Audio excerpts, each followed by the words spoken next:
जगह जी लगाने को दुनिया नहीं, इबरत की जा है तमाशा नहीं।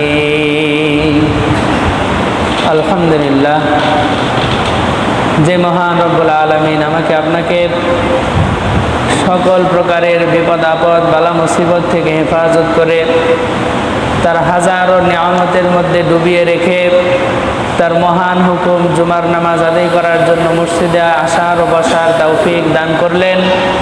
আমরা সেই মহান রবের দরবারে শুকরিয়া আদায় করে বলি আলহামদুলিল্লাহ। মুহতারাম হাজিরিন, আল্লাহ রাব্বুল আলামিন আমাদেরকে দুনিয়াতে পাঠাইছেনই পরীক্ষা করার জন্য। তো আমাদের অবস্থা তো একটু কঠিন হবেই। কিভাবে পরীক্ষা হবে?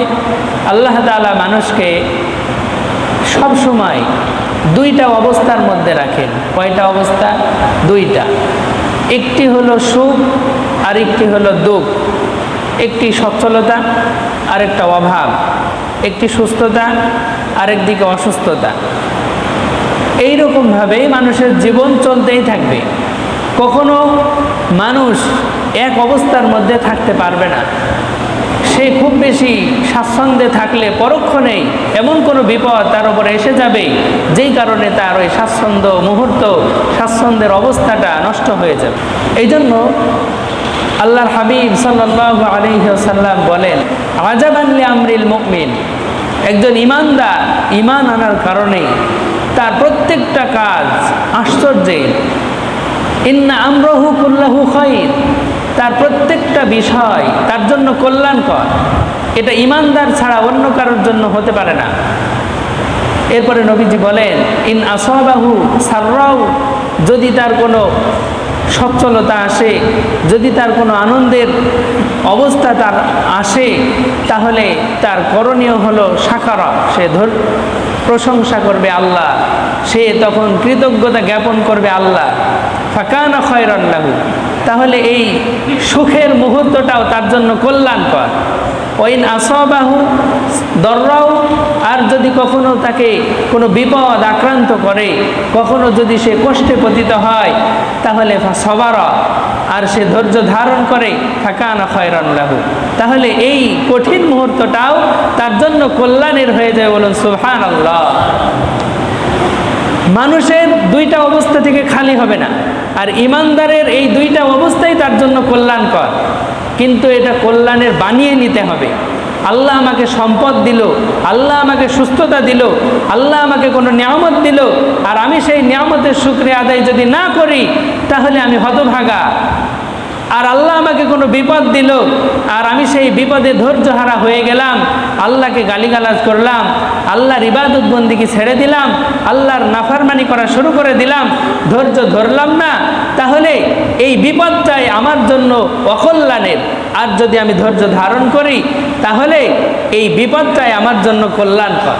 তো মানুষের দুইটা অবস্থা, কখনো সে সুখে থাকবে, কখনো দুঃখে থাকবে, কখনো তার হাতে প্রচুর টাকা পয়সা থাকবে, কখনো সে অভাবে থাকবে, কখনো তার শরীরটা খুবই ভালো থাকবে, কখনো সে অসুস্থ থাকবে, কখনো শুকনো জায়গায় হেঁটে যাবে, কখনো পানির মধ্যে সে ডুবতে থাকবে। সর্ব অবস্থায় তার করণীয় হলো দুইটা। কয়টা? দুইটা। নিয়ামতের কারণে আল্লাহর শুকরিয়া আদায় করবে, আর বিপদের কারণে আল্লাহর উপরে ধৈর্য ধারণ করবে। সবাই বলেন, কাজ কয়টা? দুইটা। যে মুহূর্তেই, যেই অবস্থায় সে থাকুক না কেন, ওই অবস্থার মধ্যে সে কষ্টে থাকলেও তার এমন কিছু দিক থাকবে যেইগুলো তার প্রশংসার, যেইগুলো তার আনন্দের, যেইগুলো তার স্বাচ্ছন্দ্যের। এমন কোনো মানুষ দুনিয়াতে পাওয়া যাবে না যে কোনো মুহূর্তেই ভালো থাকে না, বা যে কোনো মুহূর্তে আল্লাহর কোনো নিয়ামত ভোগ করছে না। এরকম মানুষ পাওয়া যাবে? আজ আমরা শ্বাস নিঃশ্বাস যেটা আমরা গ্রহণ করছি আর ফেলতেছি, এটাও তো আল্লাহর নিয়ামত। আল্লাহ যে আমাকে এখনো দুনিয়াতে জীবিত রাখছেন, এটাও আল্লাহর নিয়ামত। আল্লাহর দেওয়া দুইটা চোখ দিয়ে আমি দুনিয়াটাকে দেখতে পাচ্ছি, এটা আল্লাহর নিয়ামত। আল্লাহর দেওয়া দুইটা কান দিয়ে আমি আওয়াজ শুনতে পাচ্ছি, বাবা ডাক শুনতে পাচ্ছি, ছেলের কথা শুনতে পারতেছি, বাপমার ডাক শুনতে পারতেছি, কোরআন তেলাওয়াত শুনতে পারতেছি। এই প্রত্যেকটা আল্লাহর নিয়ামত কি নিয়ামত না? আল্লাহর নিয়ামত। এই জন্য মুসলমান, একজন মানুষ আল্লাহর নেয়ামত থেকে মুক্ত হতে পারেই না। আল্লাহর নেয়ামত যদি তার উপরে না থাকে সে দুনিয়ায় বাঁচবেই না, টিকতেই পারবে না। জন্ম থেকে মৃত্যু পর্যন্ত প্রত্যেকটা মানুষ আল্লাহর অসংখ্য অগণিত নিয়ামতের মধ্যে আমরা ডুবে আছি। নিয়ামতগুলো আমাদের বুঝে আসে না। আজ আমাদের দুইটা চোখ ভালো আছে, এই জন্য চোখ না থাকার কষ্টটা আমরা বুঝি না। আমাদের দুইটা কান ভালো আছে, এই কারণে কান না থাকার, কানের শ্রবণ শক্তি না থাকার যে কষ্ট সেটা আমরা বুঝি না। আজ দুইটা হাত ভালো আছে, এই কারণে হাত না থাকার কষ্টটা বুঝি না। দুইটা পাও ভালো আছে, এই জন্য পাও না থাকার কষ্টটা আমরা বুঝি না। সুস্থ আছি তাই অসুস্থতার মর্ম বুঝি না। আমরা অনেকেই এখানে বলতে পারি, হুজুর আমার ছেলে অসুস্থ, আমার মাঠের মরিচ নষ্ট হয়ে গিয়েছে, আমার পাট নষ্ট হয়ে গিয়েছে, আমার ব্যবসা ছিল নষ্ট হয়ে গিয়েছে, এরপরেও কি আমি আল্লাহর শুকরিয়া আদায় করব? 50টা কাজের ভিতরে 25টা কাজই দেখা যায় আমার হয় না। আমার বাড়ি থেকে কোনো সময় অভাব যায় না, অসুখ যায় না, তাও কি আমি আলহামদুলিল্লাহ বলবো? কেউ আমাকে জিজ্ঞাসা করতেছে, ভাই কেমন আছেন? আমার শরীরে প্রচণ্ড জ্বর কিংবা আমি প্রচণ্ড রোগে আক্রান্ত, তখনও কি আমি আলহামদুলিল্লাহ বলবো?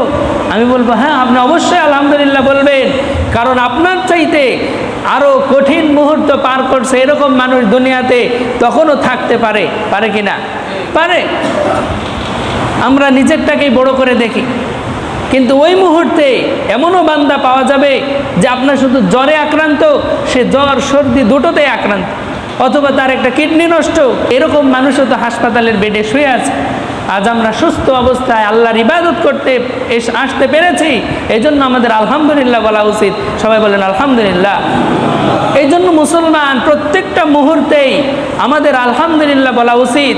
এই জন্য আমাদের নবী, আমরা যাতে করে আল্লাহর প্রশংসাটা করতে পারি, আমাদেরকে শিখিয়েছেন, ও আমার উম্মতেরা, তোমরা ঘুম থেকে যখন উঠবা তখন আল্লাহর প্রশংসা দিয়ে উঠো, তখন দোয়া পড়ো, আলহামদুলিল্লাহিল্লাযী আহইয়ানা বা'দা মা আমাতানা ওয়া ইলাইহিন নুশুর। যখন তোমরা খানা খাবা, খাবার খাইলা, তো খাওয়ার পরে তোমরা দোয়া পড়ো, আলহামদুলিল্লাহিল্লাযী আত'আমানা ওয়া সাকানা ওয়া জা'আলানা মিনাল মুসলিমিন। তোমরা বাথরুম সারলা, ইস্তেনজা সারলা, তখনও তোমরা দোয়া পড়ো বের হয়ে, আলহামদুলিল্লাহিল্লাযী আযহাবা আন্নিল আযা ওয়া আফানি। এরকমভাবে আল্লাহর হাবিব আমাদেরকে এমন শিক্ষা দিয়েছেন যাতে করে আল্লাহর অসংখ্য নিয়ামতের মোকাবেলায় আমরাও আমাদের প্রতিটা পদক্ষেপে আল্লাহর প্রশংসা করি। বলুন সুবহানাল্লাহ। এটা ইসলামের শিক্ষা। আল্লাহ যেহেতু আমাদেরকে অসংখ্য নিয়ামত দান করেছেন, এই জন্য ইসলামও আমাদেরকে শিখাইছেন যে প্রতিটা মুহূর্তে যাতে করে আল্লাহর প্রশংসা হয়ে যায়। এই দোয়াগুলো আমরা মুখস্থ করব। তো বলতেছিলাম যে আল্লাহর হাজারো বিপদের মধ্যে আমরা যদি খুঁজি, দেখতে পাবো হাজারো নিয়ামতের মধ্যে আমরা ডুবে আছি। শুধু বিপদই দিয়েছেন তা নয়, আল্লাহ তাআলা আমাদেরকে ভালোও রেখেছেন। তো এই দুই অবস্থা কোনো সময় খালি হবে না।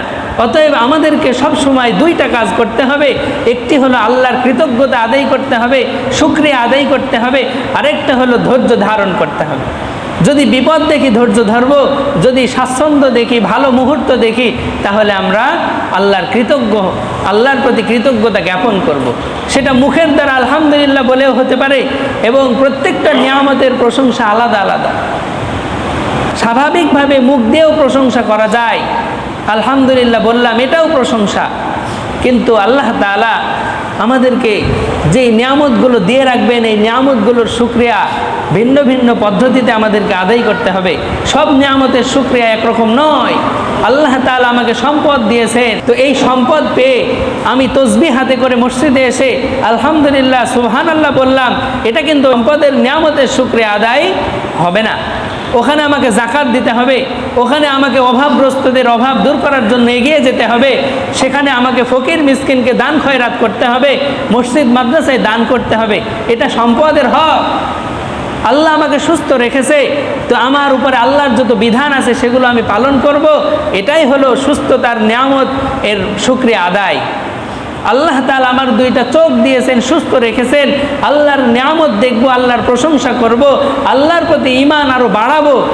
আর যদি আমি এই চোখকে জায়গায় খারাপ জায়গায় অশ্লীল ছবি দেখে ব্যবহার করি, তাহলে এটা নিয়ামতের নাশুকরি হয়ে যায়। আল্লাহ আমাকে শক্তি দিয়েছেন, এই শক্তি আমি ভালো কাজে ব্যয় করব, এটাই নিয়ামতের শুকরিয়া।